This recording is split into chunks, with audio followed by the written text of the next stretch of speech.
Hello aspirants, कैसे हैं आप सब।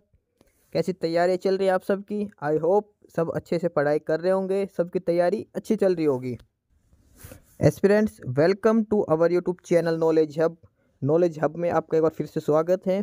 और आज हम सभी एस्पिरेंट्स के लिए एक मज़ेदार कंटेंट लेके आए हैं जिसको पढ़ के आपको काफ़ी मज़ा आने वाला है। ठीक है, तो चलिए बिना किसी देरी के शुरुआत करते हैं, उस कंटेंट की तरफ बढ़ते हैं। और वीडियो के लास्ट तक बने रहिए। और अगर आप चैनल पर नए हैं तो चैनल को सब्सक्राइब जरूर करिए। वीडियो को लाइक करते हुए चलिए आगे बढ़ते हैं, अपना कंटेंट शुरू करते हैं। एस्पिरेंट्स, आज हम इस वीडियो में देखेंगे भारत का भूगोल। हमने पहले हिस्ट्री की क्लास हिस्ट्री की क्लास की मैराथन बना रखी है, पॉलिटी की क्लास की मैराथन, और एक वर्ल्ड का जो ज्योग्राफी है, बेसिक ज्योग्राफी है जो, ठीक है, और एस्ट्रोनॉइड से रिलेटेड है जो, उसकी भी एक मैं क्लास बना रखी। अब है इसमें इंडिया की ज्योग्राफी ऑफ इंडिया, भारत का भूगोल। इसके ये सारे क्वेश्चन हैं जो प्रीवियस ईयर्स हैं, एसएससी के द्वारा पूछे जाते हैं, बहुत बार हर एग्जाम में पूछे जाते हैं। साथ के साथ ये क्वेश्चन दिखा रखा है कौन सा क्वेश्चन किस एग्जाम में पूछा गया है। एसएससी के हो या फिर रेलवे के एग्जाम हो या फिर एपकैट वगैरह जो भी हो, डिफेंस के एग्जाम, सभी में ये मोस्ट रिपीटेड क्वेश्चन है जो बार बार पूछे जाते हैं किसी ना किसी एग्जाम में। तो चलिए वन बाय वन करके शुरू करते हैं आज की क्लास को। ठीक है, और ये एग्जाम से पहले क्लास देख के जरूर जाना। ठीक है, सबसे पहला क्वेश्चन है कि भारत का सुदूर दक्षिणी बिंदु इंदिरा बिंदु जो कहाँ पर, इंदिरा पॉइंट जो भारत का सबसे साउथ मोस्ट पॉइंट है, इंदिरा पॉइंट, ये कहाँ पे स्थित है? तो ये है ग्रेट निकोबार में। देखो पता सबको अंडमान निकोबार में, लेकिन उसमें भी किस हिस्से पे है? ग्रेट निकोबार में। ठीक है, ग्रेट निकोबार में है, और ये भारत के सबसे साउथ मोस्ट पॉइंट है, इंदिरा पॉइंट। इसके बाद अगला है कि भारत के तलीय क्षेत्र में भारत का कितना हिस्सा है? जो भारत का जो स्थल का हिस्सा है वो भारत का कितना प्रतिशत है? तो वो है 2.4% पूरे वर्ल्ड के हिसाब से। ठीक है, जो पृथ्वी का जो टोटल स्थल का क्षेत्र है उसमें जो भारत का है वो कितना है? 2.4% है पूरी पृथ्वी का हिसाब से। उसके बाद है कि भारत का दक्षिणम बिंदु जिसे 2004 में सुनामी के बाद जलमग्न हो गया था, वो कहाँ, क्या नाम उसका? इंदिरा पॉइंट। इंदिरा पॉइंट है, ये ग्रेट निकोबार में है। ठीक है, और ये 2004 में जो सुनामी आई थी उसके बाद ये पानी में डूब गया था, ये ध्यान रख लेना। ठीक है, इसके बाद अगला है कि भारत की मुख्य भूमि का सबसे दक्षिणतम छोर, ये देखो कितनी बार पूछा गया है। अब ये मुख्य भूमि की बात करें, देखो अंडमान निकोबार में है, इंदिरा पॉइंट है, ये निकोबार द्वीप समूह पे, ये पानी में है। अगर मुख्य भूमि पे पूछे तो ये कहाँ पे है? तो ये है कन्याकुमारी में। ठीक है, कन्याकुमारी में है हमारा दक्षिणतम बिंदु, मुख्य भूमि की बात करें तो। एंड बाकी इंदिरा पॉइंट है वो अंडमान निकोबार में है, ग्रेट निकोबार द्वीप समूह पे दक्षिणतम बिंदु है। उसके बाद अगला है कि निम्नलिखित राज्यों में से कौन सा म्यांमार के साथ सीमा साझा नहीं करता? तो म्यांमार के साथ मिजोरम, मणिपुर, नागालैंड, तीनों सीमा लगाते हैं म्यांमार के साथ इधर वाले हिस्से में, और असम इधर रह जाता है ऊपर, तो असम म्यांमार के साथ सीमा नहीं लगाता। ठीक है। इसके बाद अगला क्वेश्चन काफ़ी इंपॉर्टेंट, काफ़ी ट्रिकी क्वेश्चन है कि इंडियन स्टैंडर्ड टाइम जो भारत का जो मानक समय है वो पाकिस्तान के मानक समय से कितना आगे है? तो भारत का जो समय है वो पाकिस्तान से 30 मिनट आगे। वैसे इंटरनेशनल जो टाइम है उससे 5.5 घंटे आगे है हमारा टाइम, लेकिन जो पाकिस्तान के टाइम की बात करें तो उससे आधा घंटा आगे है हमारा टाइम। ठीक है, इसके बाद अगला क्वेश्चन है कि भारत किस देश के साथ अपनी सीमा साझा करता है? तो भारत की साझा सीमा होती है म्यांमार के साथ। म्यांमार, नागालैंड, मिजोरम, मणिपुर म्यांमार के साथ सीमा लगाते हैं। इंडोनेशिया, मालदीव, फिलीपींस इसके साथ हमारी सीमा नहीं लगती। ठीक है, उसके बाद अगला है कि इसके बाद अगला क्वेश्चन है कि भारत की जल सीमा रेखा कितने देशों से मिलती है? ठीक है, भारत की जल सीमा रेखा कितने देशों से मिलती है? तो वो मिलती है 7 देशों से। ठीक है, इसमें से कोई भी ऑप्शन नहीं है, वो कितने देशों से मिलती है? 7 देशों से मिलती है। इसके बाद अगला क्वेश्चन है कि अंडमान निकोबार द्वीप समूह किस चैनल के द्वारा विभाजित किए जाते हैं जिसकी चौड़ाई 150 किलोमीटर है? अंडमान और निकोबार द्वीप समूह 10 डिग्री चैनल के द्वारा अलग होते हैं। अंडमान और निकोबार 10 डिग्री चैनल के द्वारा अलग होते हैं। ठीक है, उसके बाद अगला क्वेश्चन है कि भारत की सीमाएं इनमें से किस देश के साथ नहीं लगती? तो सबको बता दो, चीन के साथ लगती है, म्यांमार और भूटान के साथ, तजाकिस्तान के साथ भारत की सीमा नहीं लगती। ठीक है, यानी कि भारत और उसके पड़ोसी देश एक बार जरूर देख लेना कौन कौन से देश हैं, किन किन के साथ हमारी बाउंड्री शेयर होती है। इसके बाद अगला क्वेश्चन है कि निम्नलिखित में से किस भारतीय राज्य की सीमा अंतर्राष्ट्रीय सीमाओं को स्पर्श नहीं करती? तो पश्चिम बंगाल लगता है, हिमाचल प्रदेश की लगती है, पंजाब की लगती है, हरियाणा की सीमा किसी भी अंतर्राष्ट्रीय सीमा से नहीं लगती। ठीक है, इसके बाद अगला है कि कौन सी खाड़ी भारत तथा श्रीलंका को विभाजित करती। काफ़ी इंपॉर्टेंट क्वेश्चन है और ये यूपीएससी के द्वारा पूछा गया है, और वो है पाक स्टेट, पाक जल स्टेट, पाक जल गरुड़ मध्य वो बोलते हैं, वो है पाक स्टेट, पाक की खाड़ी। ठीक है, ये है। इसके बाद अगला है कि भारत की तलीय सीमा किसके साथ है। तलीय सीमा मतलब जिसके साथ बाउंड्री, ऐसे देश की बाउंड्री बिना पानी के, मतलब भूमि टच किस किस देश के साथ है। तो भारत का भूटान के साथ, भारत और चीन, भारत और म्यांमार, और केवल भारत, सॉरी ये बांग्लादेश की है, ये बांग्लादेश की। तो बांग्लादेश जो देश है वो भारत और म्यांमार दोनों देशों से टच में है, भारत के साथ भी है और एक साइड से म्यांमार के साथ। बांग्लादेश भारत की आती तो भारत भूटान के साथ भी है, चीन के साथ भी है, म्यांमार के साथ भी है, पाकिस्तान के साथ भी है। श्रीलंका के साथ भारत की तलीय सीमा टच नहीं करती है, ध्यान रख लेना, काफ़ी इंपॉर्टेंट क्वेश्चन है। स्थलीय सीमा श्रीलंका के साथ नहीं लगती भारत की। इसके बाद अगला है कि भारत की सबसे लंबी सीमा किस देश के साथ लगती है। सबसे लंबी लगती है भारत की बांग्लादेश के साथ, सबसे ज़्यादा जो बॉर्डर टच करता है भारत को बांग्लादेश के साथ करता है। ठीक है, भारत में जैव भौगोलिक बायोजियोग्राफिकल क्षेत्र कितने हैं। भारत में बायोजियोग्राफिकल क्षेत्र कितने हैं, ये हैं 10। Option D is the right answer. ठीक है, इसके बाद अगला है और वो है कि कर्क रेखा निम्नलिखित में से किस राज्य से होकर नहीं गुजरती। नहीं गुजरती, देखो कर्क रेखा किससे गुजरती है, राजस्थान, मध्य प्रदेश, झारखंड। ठीक है, और छत्तीसगढ़, पश्चिम बंगाल, गुजरात। तो राजस्थान से, त्रिपुरा से और मिजोरम से, इनसे होकर गुजरती है, मणिपुर से होकर नहीं गुजरती। ठीक है, इसके बाद अगला है कि कौन सी हिमनदी बनाता है। हिमनदी बनने का क्या कारण है, तो वो है बर्फ़ का जमाव। बर्फ़ जमते तो ग्लेशियर बनता हो, ग्लेशियर किससे, बर्फ़ के बने हुए होते हैं, हिमनदी बोलते हैं जिनको, बर्फ़ का जमाव।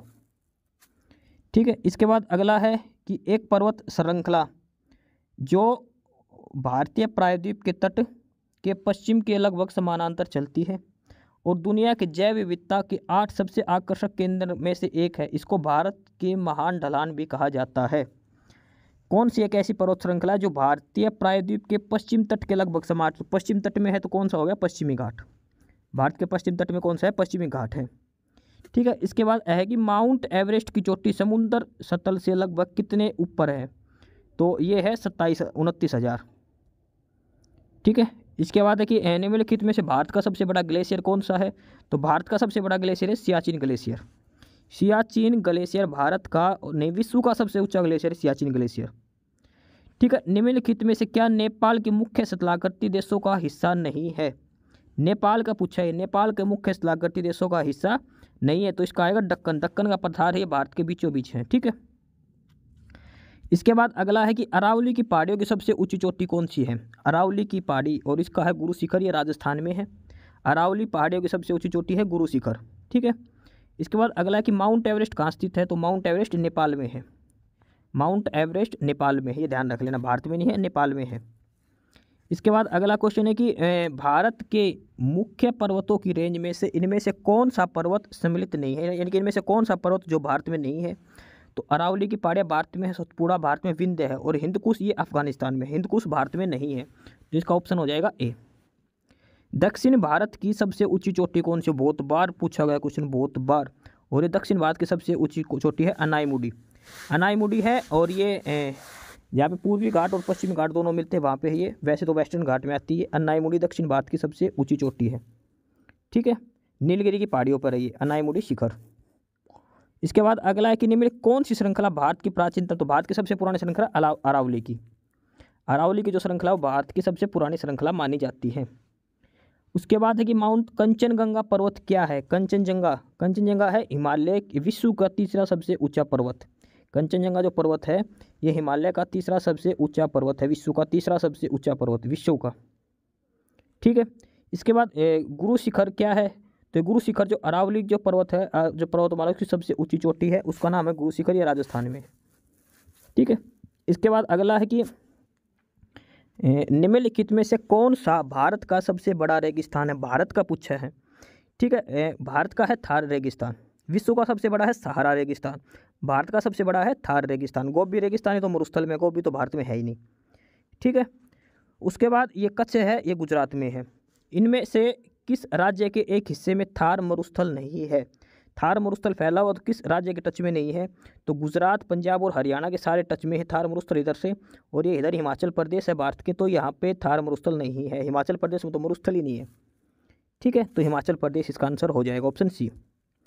इसके बाद अगला है कि सफ़ेद रेगिस्तान भारत के किन राज्यों में स्थित है। सफ़ेद रेगिस्तान ये है गुजरात में, नमक के कारण, ठीक है, नमक वाला क्षेत्र है, गुजरात में है। उसके बाद थार रेगिस्तान कहाँ स्थित है, ये राजस्थान में है। देखो मध्य प्रदेश, गुजरात, उत्तराखंड इधर नहीं है, राजस्थान में थार रेगिस्तान, ठीक है। इसके बाद अगला है कि चित्रकूट झरना इंद्रावती नदी पर पड़ता है, जिसे अक्सर भारत में नियाग्रा फॉल के रूप में जाना जाता है। नियाग्रा फॉल जो चित्रकूट झरना है ना इंद्रावती नदी पर, उसको भारत का नियाग्रा फॉल कहा जाता है। चित्रकूट फॉल है जो इंद्रावती नदी पर है। देखो कितने क्वेश्चन है इसके अंदर। सबसे पहले तो चित्रकूट जो झरना है वो कौन सी नदी पर है, इंद्रावती नदी पर। और भारत का नियाग्रा फॉल जो नियाग्रा झरना है उसके किसको कहा जाता है, चित्रकूट का जो झरना है उसको भारत के नियाग्रा फॉल की झरने की संज्ञा दी गई है। तो कौन से स्टेट में है, कहाँ पे है, तो ये है छत्तीसगढ़ में। चित्रकूट कहाँ पे है, छत्तीसगढ़ में, ठीक है। इसके बाद आगे है वुल्लर झील। वुल्लर झील जम्मू कश्मीर में है। सबसे बड़ी ताज़े पानी की झील है, कहाँ, किस राज्य में, जम्मू कश्मीर में। डल और वुल्लर झील ये जम्मू कश्मीर में है, और वुल्लर झील सबसे बड़ी ताज़े पानी की झील है, तो ये कहाँ पे है, जम्मू कश्मीर में। Option D is the correct answer. इसके बाद अगला है और वो ये है कि कौन सी झील एशिया की सबसे बड़े ताज़े पानी की झील है, तो ये वुल्लर झील ही है। एशिया की सबसे बड़े ताज़े पानी की झील है, ये जम्मू कश्मीर में स्थित है। अगला क्वेश्चन है कि निम्नलिखित में से कौन सी झील सेलाइन सोडा झील है। सेलाइन मतलब नमकीन, जो उल्कापात के प्रभाव से बुल्ढाना जिले में बनी थी, ये लोनार झील। लोनार झील है जो सेलाइन वाटर, जो सेलाइन सोडा झील है, ठीक है, और ये है बुल्ढाना डिस्ट्रिक्ट में है, और ये उल्कापात से झील बनी थी। कॉपी क्वेश्चन को कौन सी झील है जो उल्कापिंड से बनी थी, उल्कापिंड गिरने से, तो लोनार झील। इसके बाद अगला क्वेश्चन है कि इनमें से अलग चुने विषम कौन सा है। 3 एक से है, एक अलग है। डल झील, वेम्बनाथ झील और वुल्लर झील, ये तीनों जम्मू कश्मीर में है। डल झील, वुल्लर झील और वेम्बनाथ झील तीनों जम्मू कश्मीर में, सांबर झील जम्मू कश्मीर में नहीं है, ठीक है। उसके बाद अगला कि कुंचिकल जलप्रपात, कुंचिकल वाटरफॉल है, ये कहाँ पर पाया जाता है, कुंचिकल वाटरफॉल, और ये कर्नाटका में।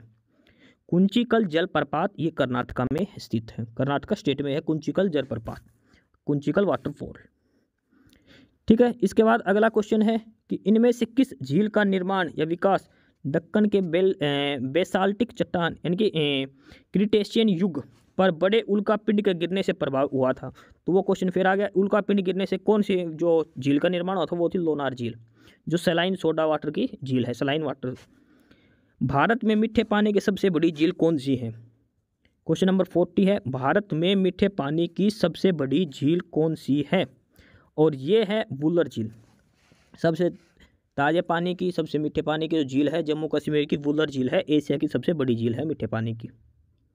उसके बाद है किस उत्तरी राज्य में गोइचा ला पास है, गोइचा ला पास, और ये है सिक्किम के अंदर। गोइचा ला पास ये है सिक्किम के अंदर है, ठीक है। पास मतलब दर्रा, कौन सा दर्रा है, गोइचा ला दर्रा है, ये कहाँ पे है, सिक्किम में। उसके बाद अगला है कि जेलेप्सका और नाथुला दर्रा निम्नलिखित में से किस राज्य में स्थित है।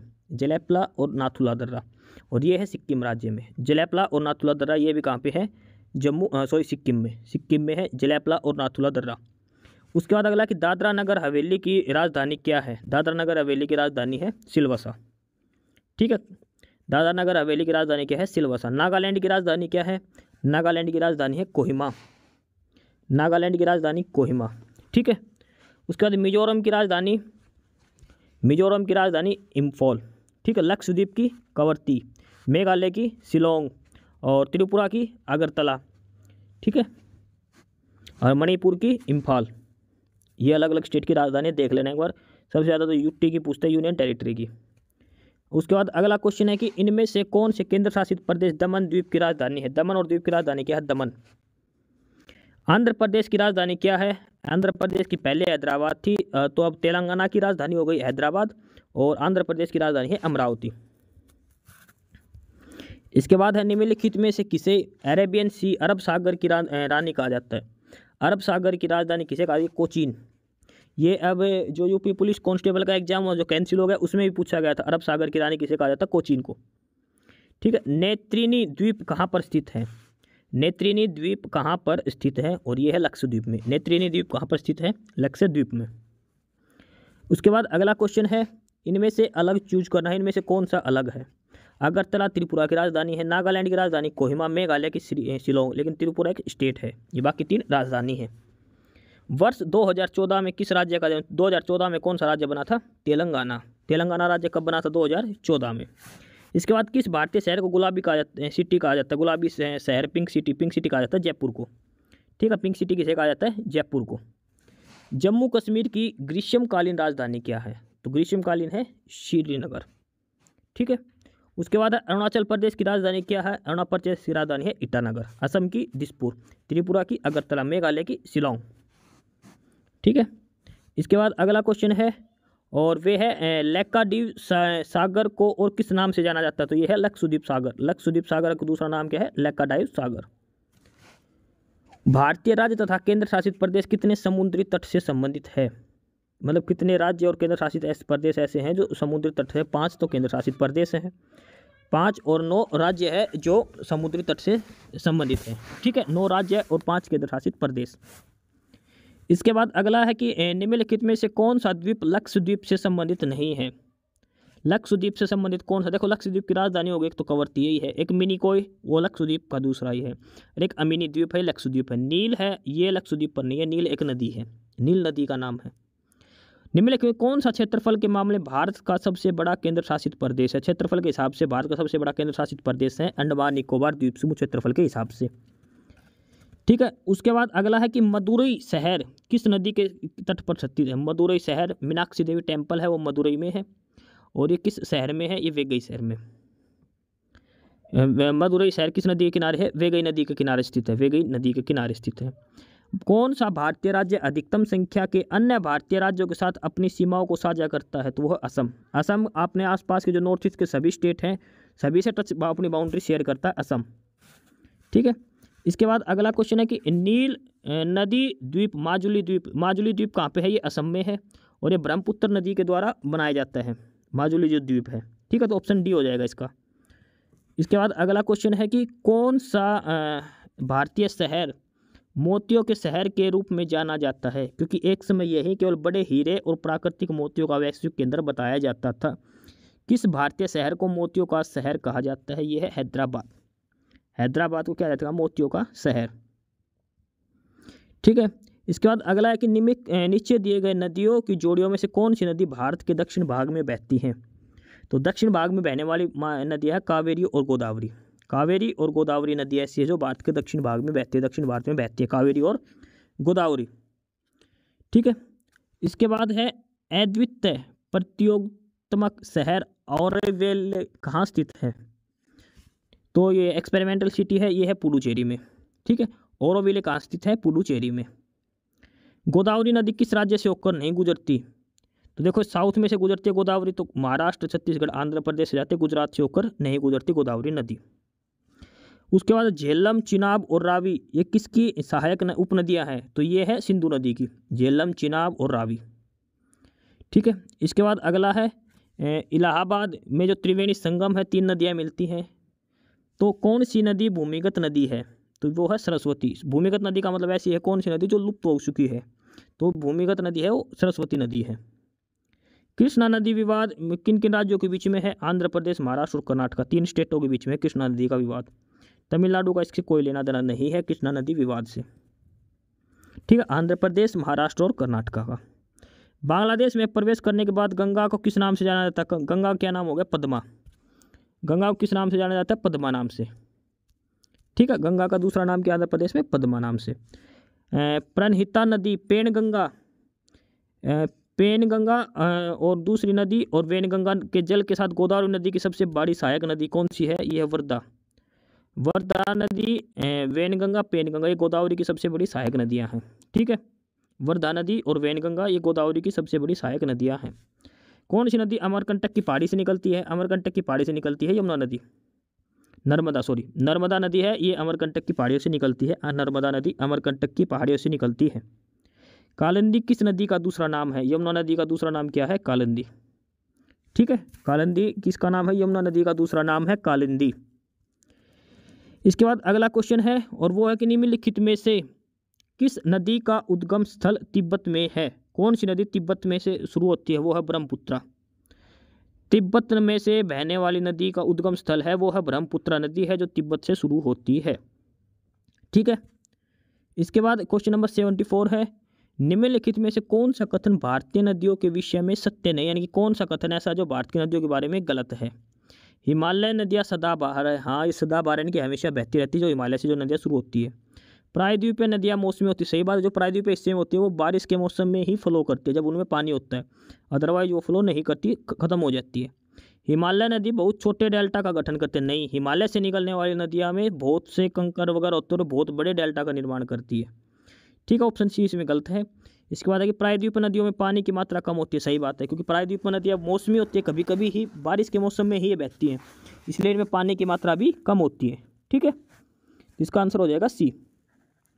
इसके बाद अगला है कि निम्नलिखित में से कौन एक अंतर्देशीय जल निकासी के साथ एक नदी नहीं है। अंतर्देशीय मतलब एक देश से दूसरे देश में, तो ये है पेरियार नदी। ठीक है, पेरियार। यारलुंग सांगपो कौन सी नदी का एक प्रचलित नाम है। यारलुंग सांगपो ये किस नदी का एक नाम है, और ये है ब्रह्मपुत्र नदी का सांगपो। ब्रह्मपुत्र नदी को तिब्बत में सांगपो कहा जाता है। इसके बाद अगला क्वेश्चन है, कौन सी नदी गंगा की सहायक नदी है। तो गंडक नदी है जो गंगा की सहायक नदी है। गंगा की जितनी भी सहायक नदी है उनमें से गंडक नदी भी है जो गंगा की सहायक नदी है।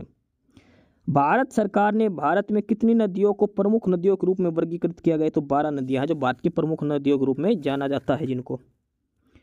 उसके बाद बंगाल का शोक किसे कहा जाता है। बंगाल का शोक कहा जाता है दामोदर, और बिहार का शोक कोसी नदी को, बंगाल का शोक दामोदर नदी को कहा जाता है।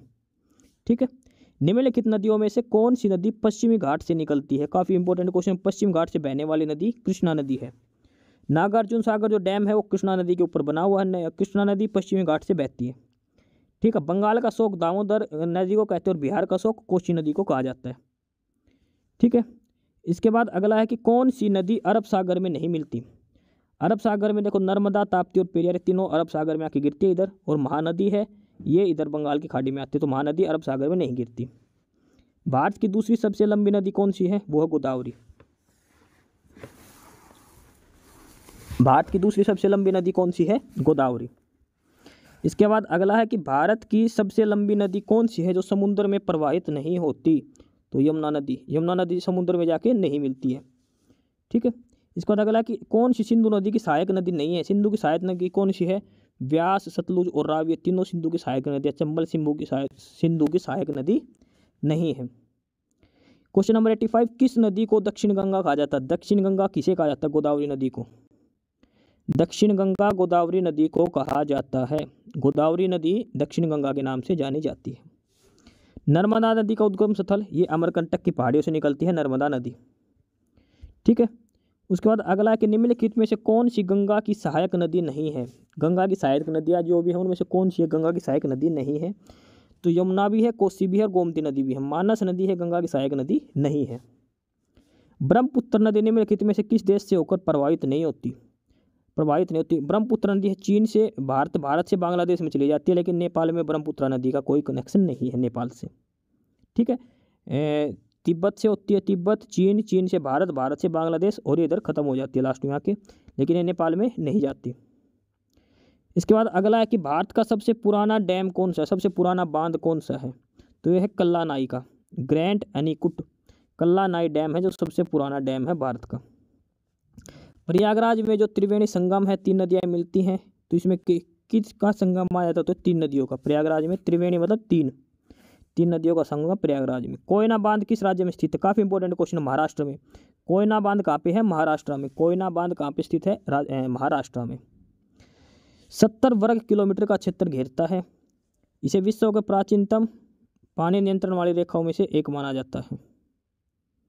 अच्छा, ये तो रह गया था। इसके बाद अगला कि हीराकुंड डैम किस नदी पर स्थित है। यह है महानदी पर। हीराकुंड डैम किस नदी पर स्थित है, महाकुंड पर। इसके बाद अगला है अलमाटी बांध। अलमाटी बांध जल विद्युत परियोजना कौन सी, अलमाटी जो बांध है वो कौन सी नदी पर है, कृष्णा नदी पर। हीराकुंड डैम है वो महानदी पर है, और अलमाटी जो डैम है बांध है वो कृष्णा नदी के ऊपर है।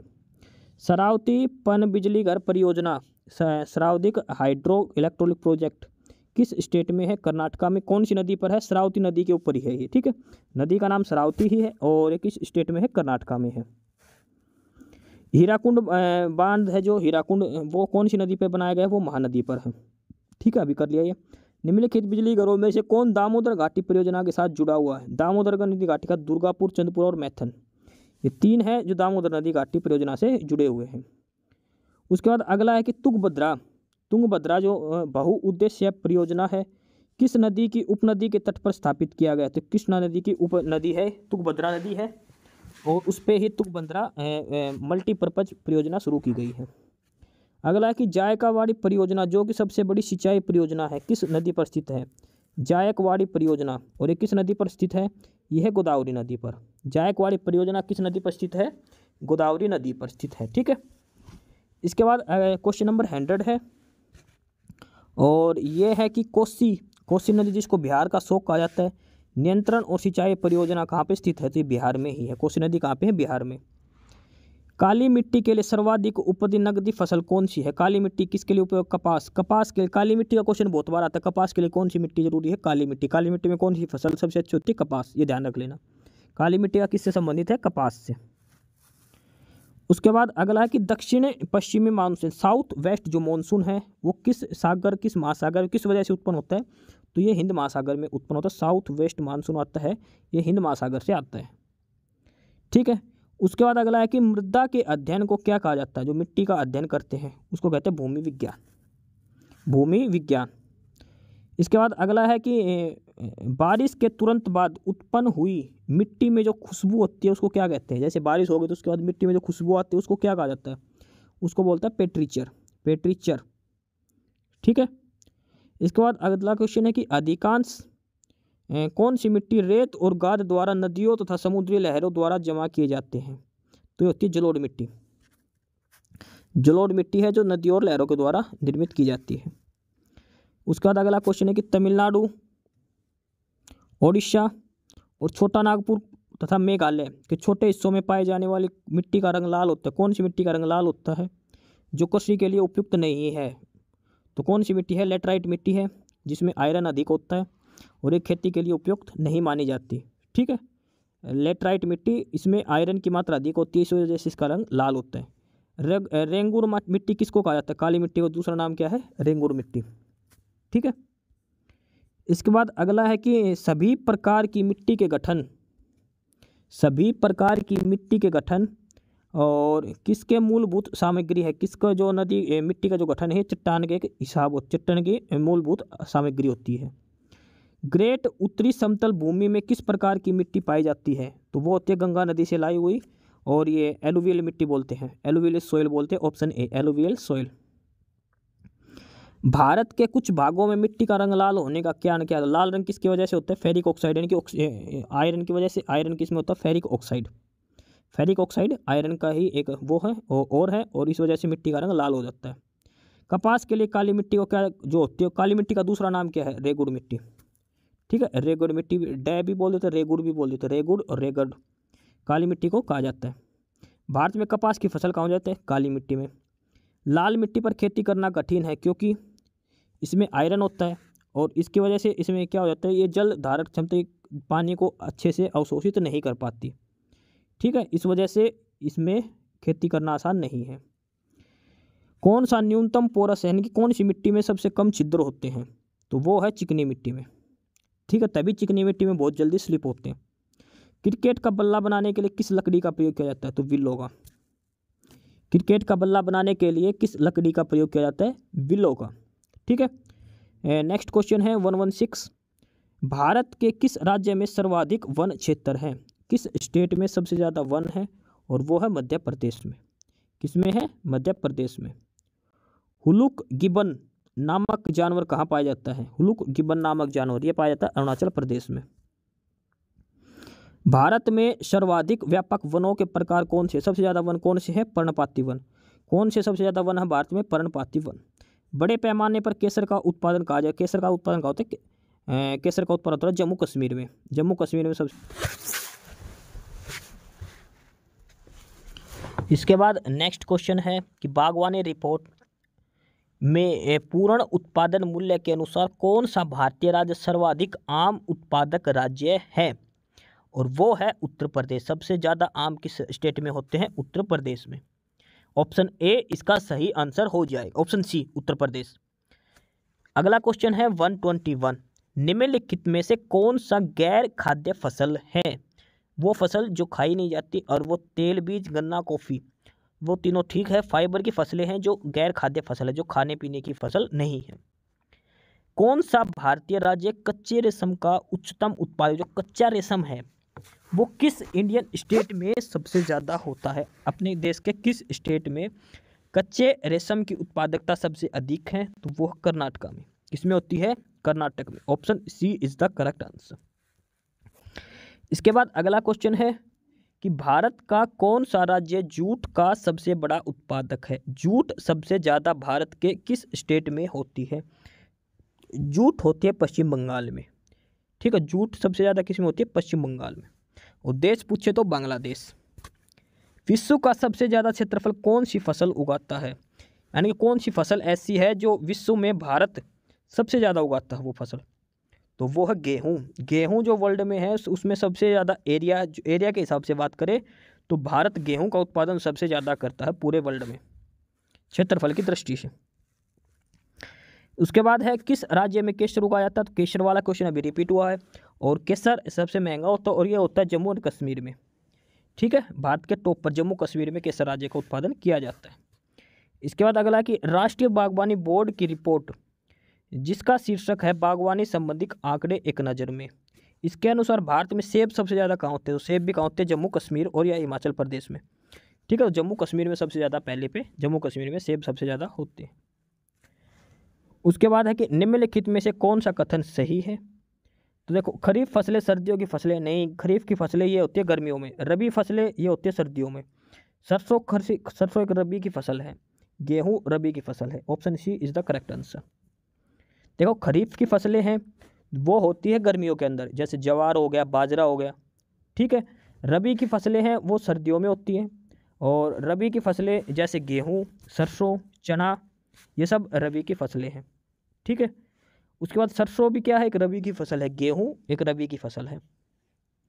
भारत में सबसे ज़्यादा खेती किस फसल की होती है? चावल की। क्षेत्रफल के हिसाब से वर्ल्ड में सबसे ज़्यादा होता है भारत में गेहूँ, क्षेत्रफल के हिसाब से सबसे ज़्यादा खेती किसकी होती है? चावल की। उसके बाद अगला है कि अधिकतर केरल, तमिलनाडु और कर्नाटका में होने वाली निम्नलिखित में से किस फसल को 35 डिग्री सेल्सियस तापमान और 200 सेंटीमीटर से अधिक वर्षा की आवश्यकता होती है? केरल, तमिलनाडु और कर्नाटका में कौन सी फसल किसकी होती है? और रबड़ की। रबर जो होता है वो उसमें 35 डिग्री टेम्परेचर से और 200 सेंटीमीटर से अधिक वर्षा की आवश्यकता होती है रबर के लिए। ठीक है, निम्नलिखित में से कौन सा एक भारत का प्रमुख चाय उत्पादक राज्य है? चाय कहाँ होती है? पश्चिम बंगाल, दार्जिलिंग में। चाय कहाँ होती है? पश्चिम बंगाल में। ठीक है, option B is the correct answer. इसके बाद अगला है कि भारत में श्वेत क्रांति का जनक किसे माना जाता है? श्वेत क्रांति जो दूध से संबंधित है, और इसका जो माना दूध क्रांति, श्वेत क्रांति, तो इसका जनक माना जाता है डॉक्टर वर्गीज कुरियन को। डॉक्टर वर्गीज कुरियन, इसको भारत में श्वेत क्रांति या दुग्ध क्रांति का जनक माना जाता है, वर्गीज कुरियन को। ठीक है, भारत में श्वेत क्रांति का जनक किसे कहा जाता है? तो वर्गीज कुरियन। ऑप्शन सी ही इसका करेक्ट आंसर हो जाएगा। इसके बाद अगला है, और अगला क्वेश्चन काफ़ी इंपॉर्टेंट, सबसे मोस्ट इंपॉर्टेंट लगा के चलिए। मोनाजाइट रेत में से कौन सा खनिज होता है? थोरियम। थोरियम किस मिट्टी में मिलता है? मोनाजाइट मिट्टी में मिलता है थोरियम। सबसे इंपॉर्टेंट क्वेश्चन है, बहुत बार पूछा गया है ये। ठीक है, मोनाजाइट जो सैंड होती है उसमें कौन सा एलिमेंट मिलता है? थोरियम मिलता है। MS स्वामीनाथन एक भारत के फिजिशियन थे, इन्होंने कौन सी क्रांति में इसने भूमिका निभाई थी? इन्होंने निभाई थी हरित क्रांति। हरित क्रांति के जनक भारत में है, ये है MS स्वामीनाथन। वर्गीज कुरियन है वो दूध क्रांति यानी कि श्वेत क्रांति से संबंधित है, और MS स्वामीनाथन है ये हरित क्रांति से संबंधित है। ठीक है, हरित क्रांति के जनक भारत में कौन है? MS स्वामीनाथन। पानीपत जो रिफाइनरी है वो कौन सी ऑयल एजेंसी के अंदर आती है? वो है IOCL, Indian oil corporation limited. Panipat जो रिफाइनरी हरियाणा में है वो। एशिया का सबसे पुराना तेल उत्पादक क्षेत्र कहाँ है? एशिया का सबसे पुराना असम। असम में कहाँ पे? डिगबोई। डिगबोई में एशिया का सबसे पुराना तेल उत्पादक क्षेत्र है, डिगबोई आसाम में। ठीक है, डिगबोई असम। उसके बाद माइका यानी कि अब्रक, ये किस राज्य में सबसे अधिक पाया जाता है? ये होता है बिहार में। अब्रक कहाँ पाया जाता है? बिहार में। निम्नलिखित में से कौन सी घाटी कोयला भंडार की बड़ी मात्रा के लिए जानी जाती है? कौन सी नदी घाटी है जो कोयला का भंडार जिसमें सबसे ज़्यादा अधिक होता है? किस नदी घाटी परियोजना में कोयले के भंडार सबसे ज़्यादा हैं? और वो है दामोदर नदी घाटी में। ठीक है, कोयला के भंडार सबसे ज़्यादा मात्रा में पाए जाते हैं दामोदर नदी घाटी परियोजना। इसके बाद है कि हुबली कर्नाटका के मुख्यालय वाले अपने क्षेत्र के तहत आने वाली गाड़ियों में हरित इंजन बायोडीजल का प्रयोग है। कौन सा रेलवे है? हुबली स्टेशन है, तो ये कौन से रेलवे में है? ये है दक्षिण पश्चिमी रेलवे में, साउथ वेस्ट रेलवे में। अगला है कि भारत का राष्ट्रीय रेल संग्रहालय रेल म्यूजियम कहाँ पे है? नेशनल रेल म्यूजियम, और ये है नई दिल्ली में। निम्नलिखित में से कौन भारत का शुभंकर रेलवे है? भारत का रेलवे का जो शुभंकर है वो है भोलू एलिफेंट। ठीक है, इसके बाद अगले, भारत रेल ने अपने कौन से जोन में बायोडीजल लोकोमोटिव की शुरुआत की है? बायोडीजल लोकोमोटिव दक्षिण पश्चिमी जो हुबली है, अभी को क्वेश्चन किया था, हुबली कर्नाटका में, वहाँ पे किया है। बायोडीजल लोकोमोटिव की शुरुआत की है दक्षिण पश्चिम में। भारत की सबसे धीमे रफ्तार वाली ट्रेन कौन सी है? सबसे धीमे रफ्तार वाली, सबसे फास्ट नहीं, सबसे स्लो ट्रेन, और वो है मेट्टुपालम और उट्टी नीलगिरी पैसेंजर। ये पहाड़ी क्षेत्र में चलती है, सबसे छोटी है ये, नैरो गेज की। ठीक है, इसका कौन सी एक ट्रेन है जो अर्ध लग्जरी हाफ लग्जरी पर्यटन ट्रेन है? ये है डेजर्ट सर्किट।